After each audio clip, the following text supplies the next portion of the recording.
Bonjour, mon nom est Mona Fortier, je suis la députée d'Ottawa-Vanier et ça me fait un grand plaisir de pouvoir animer dans mon quartier ici à Rogers avec deux invités aujourd'hui. Alors, je commence avec Maître Andréane Martel, qui est la directrice générale du Centre des services communautaires de Vanier. Bonjour. Bonjour Mona, ça va bien? Oui, ça va super bien. Ça fait quelques années qu'on se connaît présentement. Peut-être que tu pourrais juste dire qui tu es. Absolument. En quelques secondes, évidemment. Oui, donc je suis directrice générale du Centre des services communautaires Vanier depuis presque 3 ans maintenant. Déjà. Oui, je suis avocate, membre du barreau de l'Ontario, puis je suis résidente de la communauté d'Overbrook, qui est juste à côté de Vanier.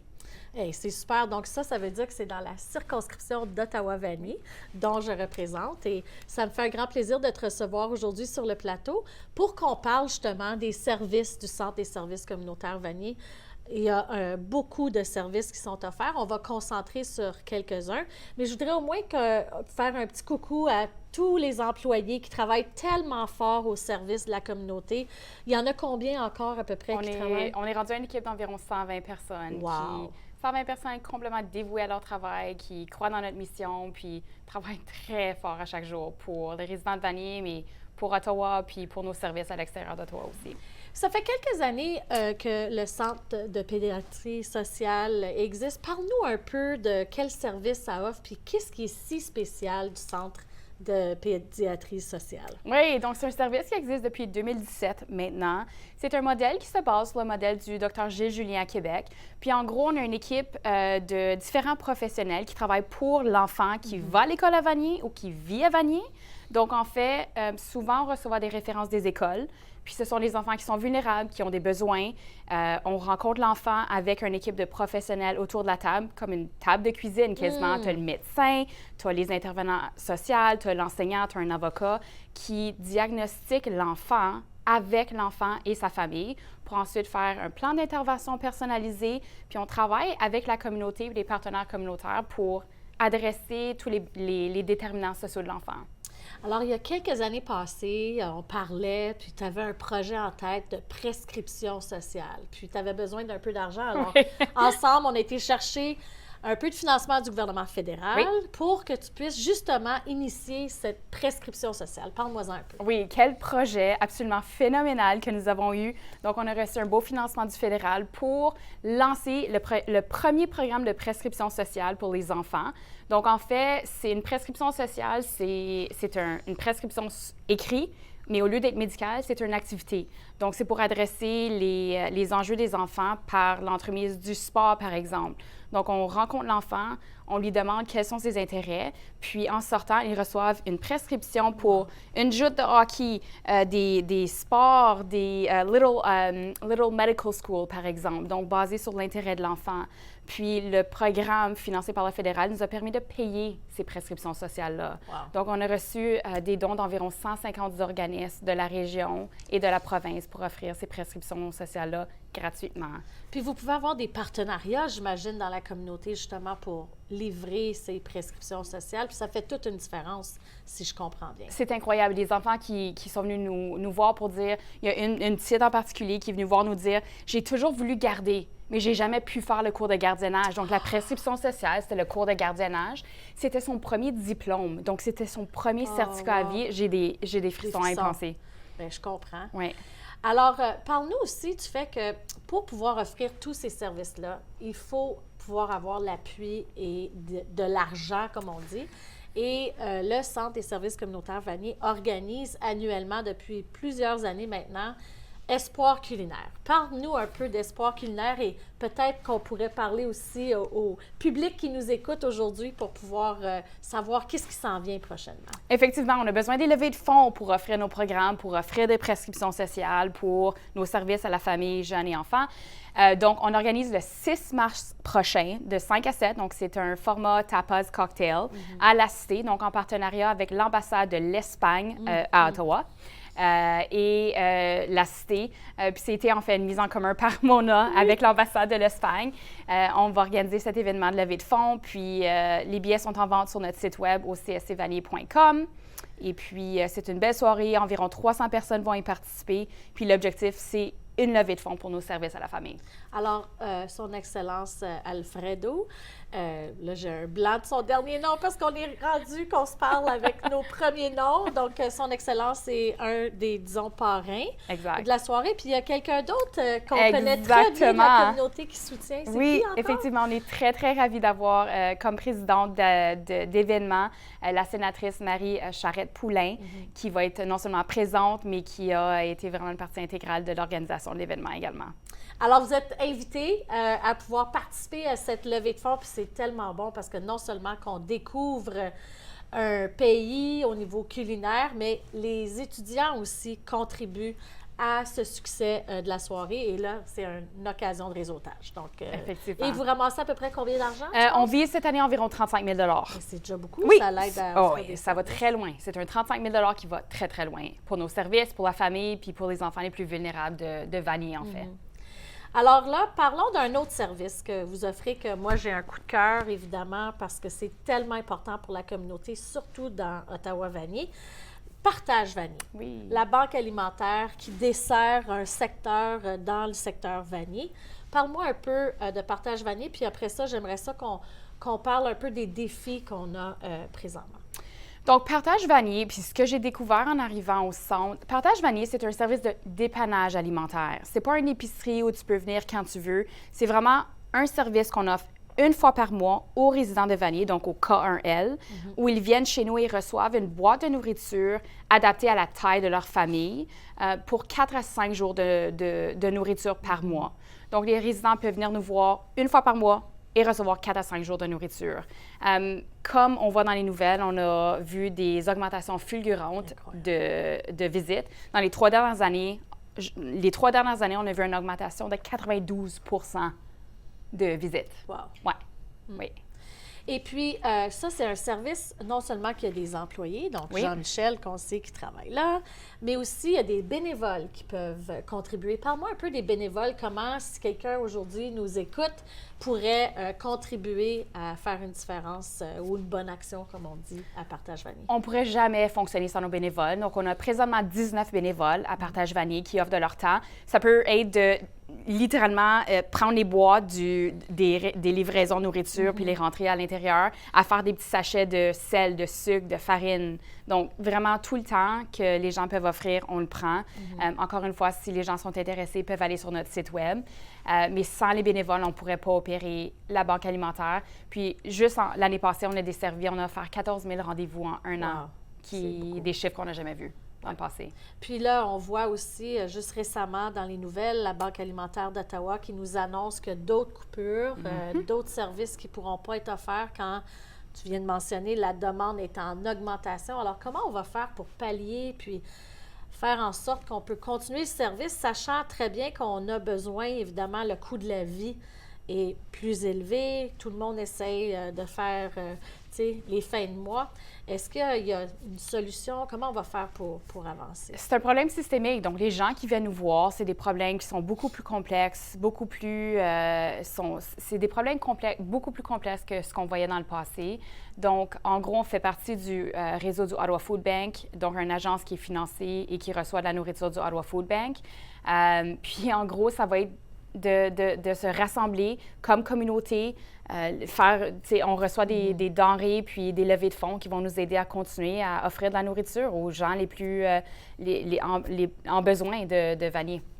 Alors déjà, on a fait notre entrevue, c'est déjà terminé. Ça passait vite. Oui, puis on pourrait en parler beaucoup. Je suis certaine qu'on pourrait parler beaucoup de comment on peut continuer à offrir des services à la communauté. Est-ce qu'il y a quelque chose que tu dirais qu'il faudrait qu'on passe comme message? Et-tu autre conclusion qu'on peut faire à notre entrevue, que ce soit de comment on approche le fait que Partage Vanier a aussi besoin des dons. Je sais qu'il y a Flocons de neige annuellement, Partage Beachwood, pardon.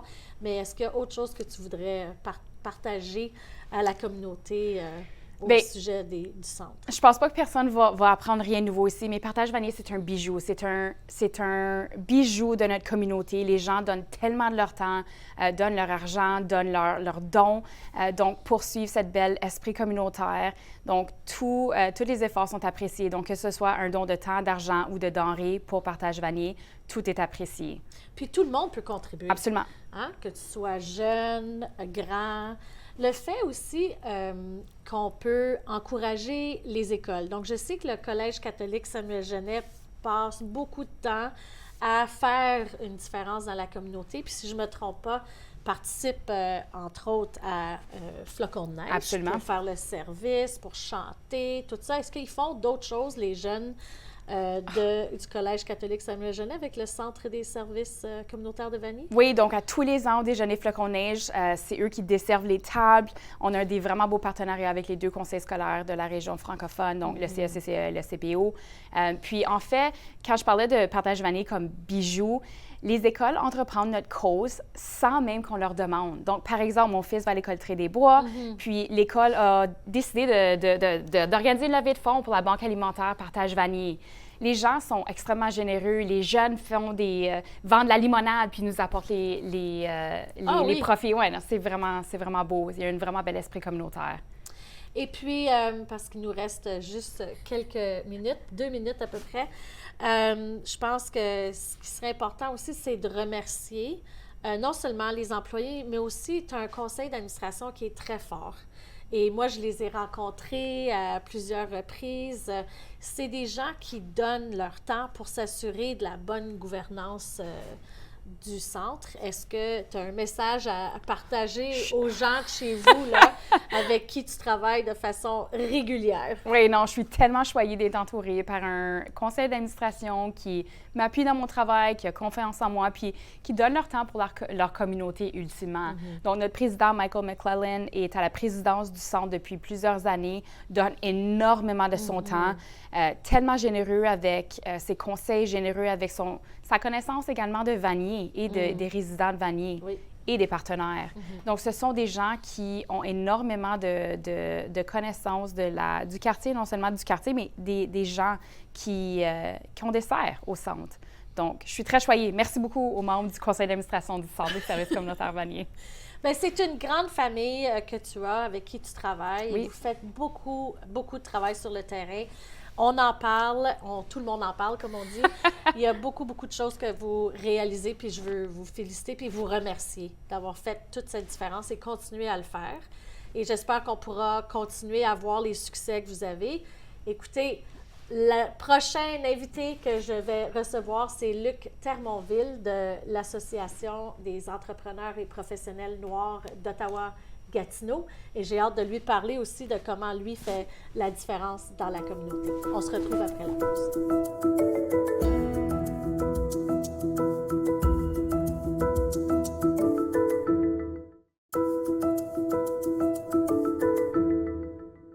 Alors, nous sommes de retour dans mon quartier et je suis Mona Fortier, la députée d'Ottawa-Vanier, qui a le privilège aujourd'hui d'animer avec cette émission qui est sur Rogers et qui fait en sorte que, évidemment, la communauté peut voir ce qui se passe dans notre quartier. Et aujourd'hui, ma deuxième entrevue, c'est avec Luc Termonville de l'Association des professionnels et des entrepreneurs noirs d'Ottawa-Gatineau. Bonjour, Luc. Bonjour.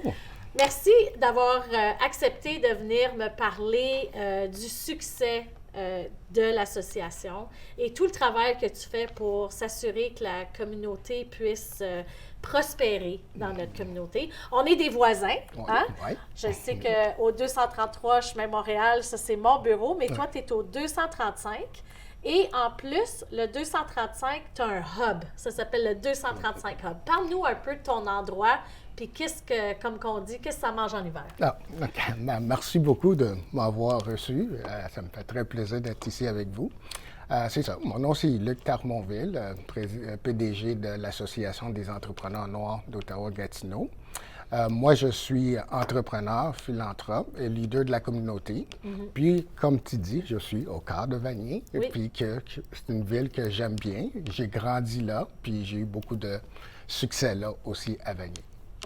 Ça fait quelques années qu'on se connaît, qui fait en sorte qu'on a vu comment tu as pu prendre un petit projet puis le rendre encore plus grand et que tu continues à le faire en s'assurant que les jeunes et les moins jeunes puissent prospérer dans notre communauté. Alors, dis-moi comment tu as fait pour partir ce projet-là il y a plusieurs années passées, si je ne me trompe pas. Oui. Puis pourquoi Vanier? Pourquoi Vanier? Comme ma collègue Andréane qui était là, je vais lui dire merci beaucoup à CS Vanier parce que c'est CS Vanier qui m'a donné cette chance-là. Pourquoi je dis ça?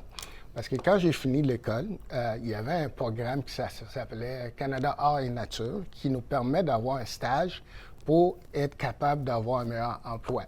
Puis moi, j'étais chanceux, j'ai eu cette chance-là. J'avais même pas fini mon stage, puis j'ai eu une job au gouvernement. Wow. Puis quand j'étais à mon entrevue, quand on m'a demandé si tu avais l'expérience, tu sais, toutes les questions, puis je pouvais leur dire qu'est-ce que je faisais à CS Vanier. Puis comme ça, j'ai eu un emploi, puis là, ça fait comme une vingtaine d'années, là, je suis au gouvernement. Puis c'est ça. Après ça, je me suis décidé à remettre ce même programme-là parce qu'il n'avait plus. Parce que je voyais une valeur ajoutée. Oui. Puis c'est ça qui m'a permis de revenir à Vanier puis recontinuer ce beau programme-là, mais plus au niveau d'entrepreneurs et avec les professionnels.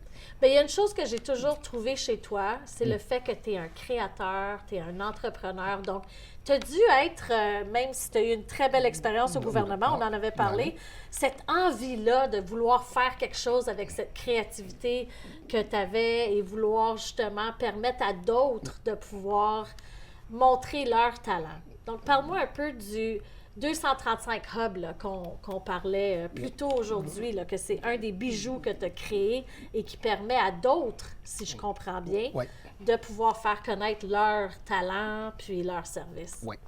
Oui, c'est une bonne question. Le 235 Hub, oui, comme je veux dire, ça a été un bijou, comme tu dis.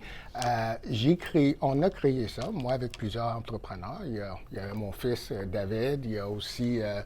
c'est une affaire de famille, finalement. Bien, on vient en aide, parce qu'on a eu beaucoup d'aide quand j'étais jeune aussi. Oui. J'ai voulu mettre la valeur. Puis ces jeunes-là, les voir grandir maintenant avec tout ce qu'ils ont, la technologie, nous, en tant que communauté, on est chanceux. Oui. C'est pour ça qu'on a voulu créer ce hub-là, pour leur donner une chance de vraiment, là, de se proposer, leur donner tout ce qu'ils ont besoin pour être capable de montrer cette confiance-là. Puis, comme je peux vous dire, c'est grâce à eux que le hub existe. Donne-moi un exemple là, d'une personne que tu as vu rentrer, là, puis que c'est quoi qui s'est passé? Comment ça fait que ce hub-là, le service que tu offres, a permis à cette personne-là de réussir, finalement? Oui, je pourrais bien parler d'un des jeunes que j'ai eu. Son nom, c'est Alain. Il venait d'arriver du Burundi et tout. Tu sais, il ne connaissait pas personne. Moi, je l'ai accueilli pendant 5 ans. Il est resté avec moi. Il a appris beaucoup. Puis maintenant, comme il y a une autre organisation qui s'appelle AFIO, maintenant, c'est lui qui est le directeur. Excuse-moi, AFIO, ça veut dire quoi? AFIO, c'est... avec l'association franco ou afro, c'est-tu non, c'est qui... avec Antoinette, là en haut. Ah, la FIO, oui, OK, parfait. Ça, c'est Antoinette avec l'intégration des personnes qui sont nouvellement arrivées au Canada. Alors, cette connexion-là s'est faite avec ton service. Oui, OK, exactement. donc là, on revient. Tu parlais du jeune Alain. Oui. Qui a arrivé au Hub et que là, il a commencé son service. Il a commencé son service. Il nous a suivis pendant son parcours. On lui a montré comment ça fonctionnait ici au Canada et tout. Présentement, c'est lui qui est le directeur, qui est en train de créer un programme pour la santé mentale avec le AFIO. Et maintenant, ils font bien. Alain, c'est un des exemples. On a Alpha, vous l'avez vu aussi au niveau... Oui, moi, j'en ai vu plusieurs là, qui ont réussi. Oui. Puis vous voyez, à chaque fois que je vais à quelque part, j'amène toujours la jeunesse avec moi. Parce que c'est eux autres qui nous permettent d'avancer, c'est eux autres qui sont là, c'est eux autres qui nous aident à créer des bons outils, des bonnes choses pour la communauté. C'est pour ça que je mets beaucoup d'emphase sur eux, parce que je sais qu'avec eux, on peut aller loin. Bien, je veux juste dire que si jamais, là, puis là, on va continuer à parler, mais si jamais vous êtes un entrepreneur ou un professionnel de la communauté noire ou de la communauté de Vanier, d'Ottawa-Vanier, qui veulent pouvoir avoir un coup de pouce, je peux vous dire que Luc a une opportunité vraiment incroyable de vous offrir des outils, mais c'est à vous de les utiliser finalement. Donc, l'invitation, je suis certaine qu'elle est faite parce que la porte est toujours ouverte chez vous. Et c'est un service qui permet, je pense, à découvrir des talents, découvrir des gens qui ont des compétences incroyables au service de la communauté dans toutes sortes de domaines. Hein? Oui. On peut parler de services, entre autres, comme pour les médias sociaux, si je ne me trompe pas. Je me rappelle, il y avait la photographie. Oui. Ensuite, des gens qui peuvent t'aider à développer, j'imagine, ton site web ou beaucoup au niveau de la technologie, si je ne me trompe pas. Y a-t-il d'autres secteurs que j'oublie? Oui, les plans d'affaires, on aide aussi les plans d'affaires. Ben oui, on aide les gens aussi à aller chercher des subventions. Oui. On les explique comment ça fonctionne. On a beaucoup de services. Puis aussi, si nous, on ne l'a pas, on a nos autres partenaires qui sont là, qui viennent en aide, qui viennent bonifier de nos services, ce qu'on fait aussi. Là, on va parler d'un autre projet qu'il y a chez vous. C'est le marché communautaire afro-caribéen. Oui. Qui est pendant la saison estivale, si je ne me trompe pas. Alors, parle-nous un peu de ça. Puis là, je vais juste te dire, fais attention pour ne pas casser ta montre. Oui, c'est ça. Comme ça ne va pas déranger les auditeurs. Mais je suis certaine qu'on peut parler du marché, comment important, puis comment ça rassemble beaucoup aussi de services. Oui. Une autre chose encore, merci à CS Vanier qui nous a permis aussi, à le BIA Hub aussi, qui nous a permis de nous héberger à cette place-là. Année passée, on l'a essayé. On a fait 2 éditions. On a eu 300 personnes et plus, avec une vingtaine de vendeurs. Wow. Puis cette année, on a encore des gens qui nous appellent, qui nous disent « Fais sûr qu'on se réinscrit parce qu'on veut être là. » Qu'est-ce qu'ils vendent, là? Donne-moi une idée, là. Je veux imaginer qu'est-ce qu'il y a comme Dans le marché, c'est pas mal de tout. Puis, qu'est-ce que je peux vous dire? C'est venez voir le marché parce que les gens, ils vendent des bijoux. Comme moi, aujourd'hui, j'en emporte. Ben oui, il y a sont des beaux bijoux, des vêtements, tout ce qui est traditionnel, culturel. C'est vraiment quelque chose de mélange. Si tu regardes, afro-caribéen. Afro-caribéen, oui, exactement. Et puis, dis-moi, est-ce qu'il y a des artistes, j'imagine, visuels aussi? Y a-tu comme des sculptures, des œuvres d'art aussi qui sont vendues? Oui, tout ça, c'est vendu au marché. Aussi, on a CHIO, qui est la station de radio de l'Université communautaire, qui nous accompagne avec ça, avec la musique. Je peux vous dire, là, c'est toute une merveille, là, le marché. Ça a permis beaucoup des entrepreneurs aussi à se développer, puis là, à se faire connaître, parce que ça, c'est le but, c'est vraiment faire connaître ces entrepreneurs-là, puis le marché, ça a vraiment permis. Donc, la prochaine édition, est-ce qu'on sait c'est quand? Oui. Ça commence l'année prochaine, à partir du mois de juillet. Comme en 2025. Au mois 25, là. Oui, ça, c'est le... on commence. Et puis, si quelqu'un s'intéresserait, là, qu'on a quelqu'un en public qui s'intéresserait, où est-ce qu'ils peuvent aller au 235 Chemin Montréal, aller s'inscrire? Oui, ils peuvent aller sur 235 Chemin Montréal ou ils peuvent visiter notre site abepoc.ca, Association des entrepreneurs. Toute cette information-là va être sur le site Internet. Alors, le site, c'est abepog.ca. Oui, alors, exactement. vous allez trouver là. Oui. Et puis, Luc, il faut que je te dise, je suis encore fascinée de comment tu contribues dans la communauté. Je veux premièrement te remercier. Tu fais toute une différence, non seulement avec l'ABEPOC, mais aussi, tu es toujours, je pense, au regroupement des gens d'affaires de la capitale nationale. Tu t'impliques dans la communauté. Tu étais au musée au parc déjà aussi. Oui. Comment tu fais, là? Tes journées sont comme... T'as-tu 24 heures dans ta journée, finalement? Puis, est-ce que 7 jours dans ta semaine? C'est la passion. La passion, les gens. Oui. Puis, quand je vous dis la ville de Vanier, moi, ça m'a vraiment touché. Oui. Voir tout, qu'est-ce qu'on peut faire pour aider les gens. Moi, c'est ça qui me tient à cœur. Puis, c'est pour ça que je me mets à 100% pour aider la communauté. Mais moi, je pense que tu te mets à 150 pour être bien honnête. Vraiment, là. Tu fais, j'ai toujours été, ça fait plusieurs années, c'est quand j'étais au Collège de la Cité.